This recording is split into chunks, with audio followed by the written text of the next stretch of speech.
नमस्कार दोस्तों, आपका बहुत-बहुत स्वागत करता हूँ, आपके पसंदीदा YouTube channel industrial power in the world में। हमारा वेल्डिंग हिस्ट्री के ऊपर आज का टॉपिक है पार्ट 1। तो दोस्तों मेरे चैनल को लाइक, शेयर और सब्सक्राइब करें। पहले हमने जो वीडियो डाले हैं, उसका एक ओवरव्यू देख लेते हैं। ये देखिए मैंने कुछ वेल्डिंग के ऊपर वीडियो डाले हैं, जो कि आपको बताया है कि इस वीडियो को देखने के बाद आपको क्या-क्या नॉलेज मिलेगा और नॉलेज मिलने के बाद आपका कितना सैलरी रहेगी और कौन-कौन सी इंडस्ट्रीज़ में आप काम कर सकते हो। दोस्तों अब हमारा टॉपिक स्टार्ट हो रहा है वेल्डिंग। तो दोस्तों वेल्डिंग का इतिहास हम जानेंगे कि welding introduction of the welding. और दोस्तों हम ये भी जानेंगे वेल्डिंग करते समय सेफ्टी का क्या ध्यान रखना है, तो सेफ्टी इन द वेल्डिंग के बारे में हम देखेंगे।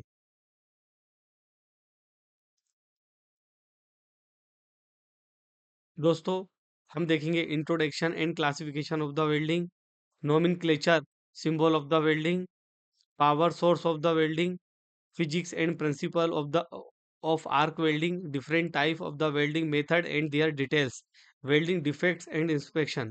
दोस्तों ये पूरे टॉपिक हम कवर करने वाले हैं आने वाले समय में।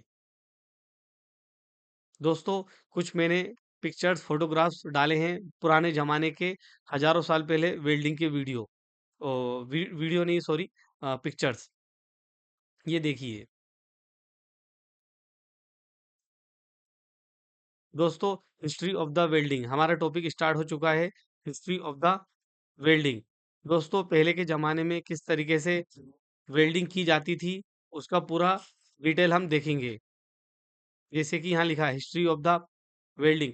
वेल्डिंग इज़ दोस्तों welding is one of the oldest metal joining techniques used by humans. It is a history spans over the 50 years, evolving from simple forge welding by blacksmith to today highly automated robotic and laser welding system। Ancient period around the 3000 BC।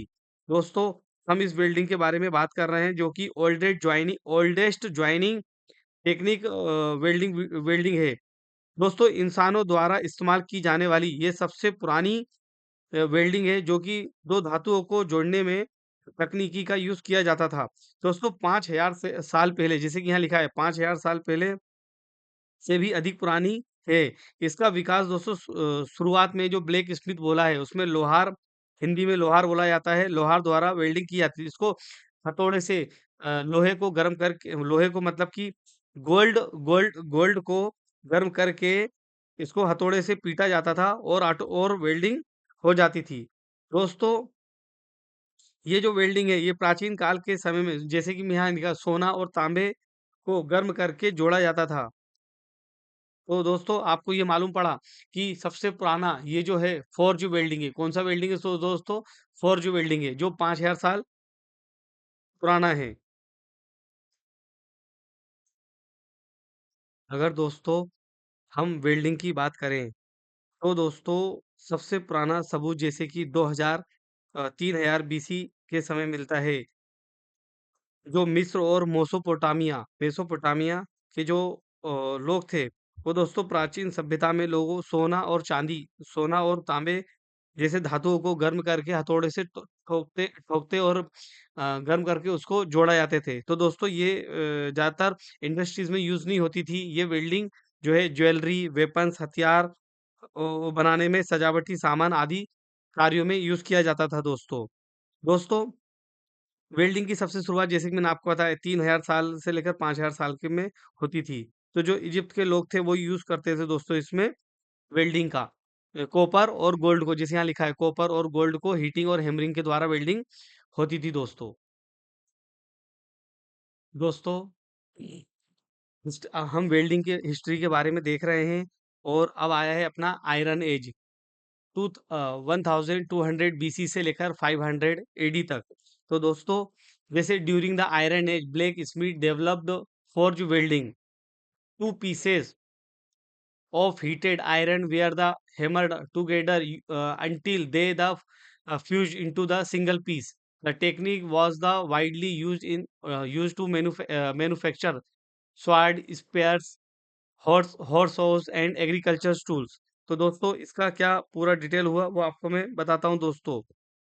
दोस्तों इतिहास के दूसरे चरण में हम अगर बात करें तो 1200 से लेकर 500 एडी के बीच में लौह यानी दोस्तों पहले से गोल्ड और कॉपर की बात की थी। और इस युग में लोहा मतलब कि फोर्ज वेल्डिंग ही हो रही थी, लेकिन उसमें हम लोहा का यूज करने लगे।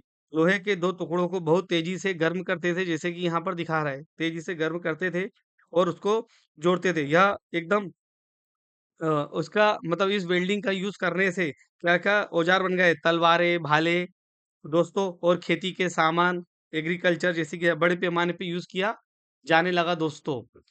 आयरन एज में इसको लौह युग भी कहा जाता है। इसके ऊपर भी अपन आगे और बताऊंगा दोस्तों। तो आपको वेल्डिंग का इतिहास समझ में आ रहा होगा दोस्तों।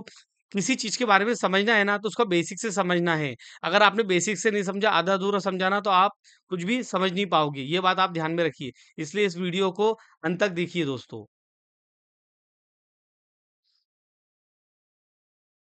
सर दोस्तों साइंटिफिक डेवलपमेंट 1800 से लेकर 1900 के बीच में 18 sir Humphry David discovered the electric arc and laying the fundament foundation of the arc welding. 1881 में निकोलाय बिनॉर्ड developed by the carbon arc welding. And 1888 में निकोलाइड Slovenia introduced the use of the metal electrode, significant improving the welding quality। दोस्तों तीसरे चरण में हम देखेंगे जो जैसे कि मैंने आपको पढ़ के बताया है। सर हम्फ्री डेविड ने इलेक्ट्रिक आर्क वेल्डिंग की खोज आधुनिक वेल्डिंग के आधार पर रखा। इसके बाद 1881 में दोस्तों 1881 में निकोल बेनर्डोस कार्बन आर्क वेल्डिंग के बारे में हमें बताया, और फिर इलेक्ट्रोड वेल्डिंग के बारे में। तो दोस्तों ये वेल्डिंग का इतिहास के बारे में हम बात कर रहे हैं। तो दोस्तों यह आधुनिक और वैज्ञानिक वेल्डिंग का है। ये नए नए शोध अलग अलग टाइम पर हुए हैं, अलग अलग ईयर में। दोस्तों फोर्थ फोर्थ चरण में हम बात करें तो दोस्तों अर्लियर 20 सेंचुरी में 1900 और 1940 में oxy acetylene welding become the popular fabrication and repairing. मतलब कि फैब्रिकेशन और रिपेयरिंग में वेल्डिंग आई। इसके बाद shielded metal arc welding was developed. दोस्तों जो आप एक रोड देखते होंगे जो रोडों पे या दुकानों पे जो घरों में यूज किया जाता है, वो शील्डेड मेटल आर्क वेल्डिंग, मतलब वो घरों में तो यूज की जाती है, लेकिन उसके अलग अलग टाइप हो गए हैं अभी। और welding was the increasing the use in bridges, railway, building, ship. दोस्तों इसके बारे में हम डिटेल थोड़ा देखेंगे कि क्या क्या चीज के बारे में बताया गया है। दोस्तों चौथे चरण की बात की जाए तो इस दौर में फैब्रिकेशन रिपेयरिंग के लिए क्या ऑक्सी एसिटिलीन वेल्डिंग ये बहुत प्रसिद्ध वेल्डिंग है। और तकनीकी का विकास बहुत हुआ। इस वेल्डिंग का उपयोग दोस्तों केवल चीजों तक सीमित नहीं था। ये बड़े पैमानों पर जैसा लिखा है फैब्रिकेशन, रिपेयरिंग और इंडस्ट्री, रेलवे, ब्रिजेस, इन सब के बारे में, समुद्री जहाज वगैरह में यूज किया जाने लगा दोस्तों। तो दोस्तों आपको समझ में आया होगा चौथा चरण इंडस्ट्रियल के बारे में मैंने आपको बताया अलग अलग तरीके से। तो ये भी आपके क्वेश्चन। और दोस्तों मैं आपको एक और चीज बताना भूल गया। मैं है ना हर एक टॉपिक के ऊपर एक है ना मेरे यूट्यूब के ऊपर मैं एक है ना पीडीएफ बुक पीडीएफ बुक भेजने वाला हूँ, जिसमें कि लिंक डिस्क्रिप्शन में डाल दूंगा। आप लिंक पे डाउनलोड कर सकते हो। उसमें मैं वेल्डिंग के रिलेटेड कुछ क्वेश्चन दूंगा, एमसीक्यू मास्टर चॉइस क्वेश्चन, जो कि आप देख सकते हो। तो आपको मालूम पड़ेगा कि किस किस तरीके से वेल्डिंग के जो मैं पढ़ा रहा हूँ उसी के रिलेटेड आपको क्वेश्चन करूंगा। तो आपका ये भी मालूम पड़ेगा कि आपकी जो तैयारी चल रही है किस लेवल पे चल रही है। आप खुद का इवोल्यूशन कर सकते हो दोस्तों। तो बने रहिए चैनल के ऊपर। हम हिस्ट्री ऑफ वेल्डिंग देख रहे हैं।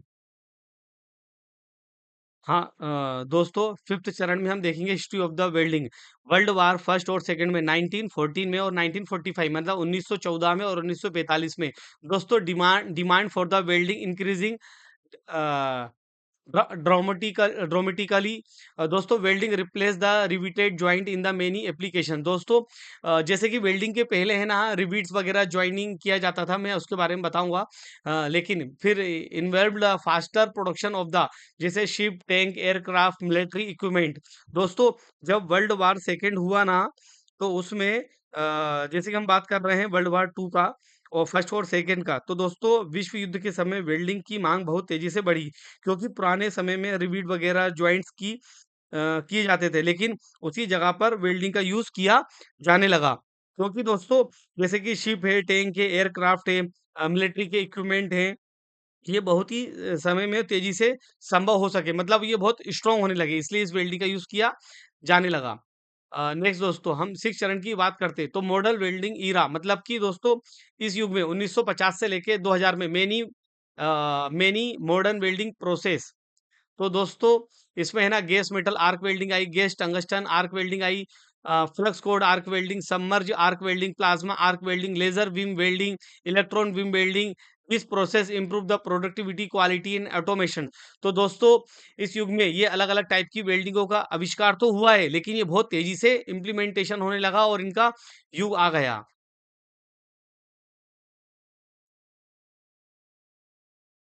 इसके बाद दोस्तों आज की वेल्डिंग की बात करें, इंडस्ट्री 4.0 की बात करें, तो robotic welding, laser welding, resistance spot welding, AI assist quality inspection, vision system, automated welding cell और रियल टाइम प्रोसेस मॉनिटरिंग।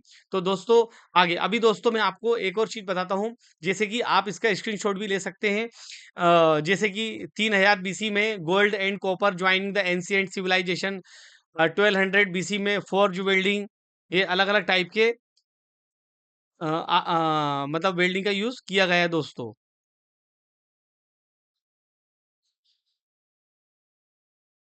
जैसे यहाँ लिखा है गोल्ड में लिए copper joining and ancient civilization. इसके बाद दोस्तों 2000 बीसी में forge welding introduce by the during the iron age. इसके बाद दोस्तों 1800 में electric arc discovered by the sir Humphry David ने। फिर इसके बाद 1881 में दोस्तों कार्बन आर्क वेल्डिंग डेवलप्ड हुआ था।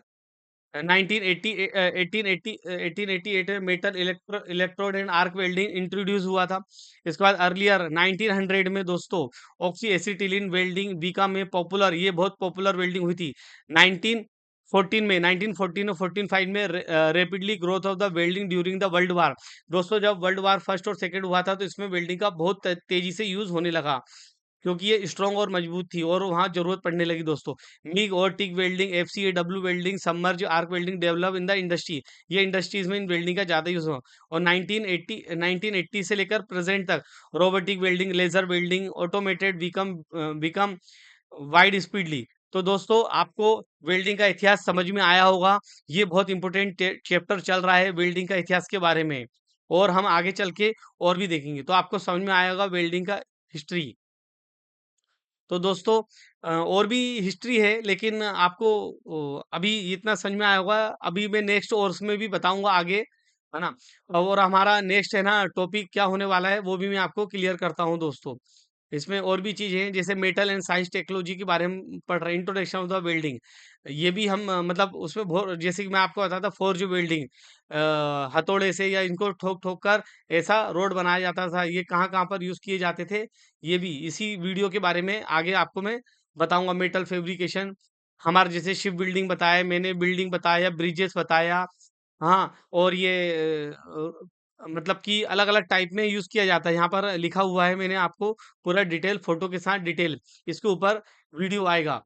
तो दोस्तों आपको ये मेरा वीडियो कैसा लगा है, जैसे कि फैब्रिकेशन में पहले लेआउट करते कट करते, ये वीडियो आएगा इसके ऊपर। अभी वीडियो ज़्यादा बड़ा नहीं होना चाहिए, नहीं तो आप भी बोलोगे कि ज़्यादा लंबा वीडियो हो गया, आपको समझने भी आना चाहिए। तो अभी आज हमने हिस्ट्री ऑफ द वेल्डिंग किया है, ठीक है ना। तो आपसे एक ही गुजारिश रहेगी, मैं वेल्डिंग के ऊपर और भी टॉपिक बताने वाला हूँ। तो मेरे चैनल को लाइक शेयर और सब्सक्राइब कीजिए दोस्तों। हम फिर देखेंगे classification of the welding, welding का क्लासिफिकेशन देखेंगे। तो प्लीज़ मेरे चैनल को लाइक शेयर और सब्सक्राइब कीजिए और बेल आइकन को हिट कीजिए और अपने दोस्तों को बताइए। Thank you for watching this video, next video coming soon. इसके ऊपर नेक्स्ट वीडियो आने वाला है।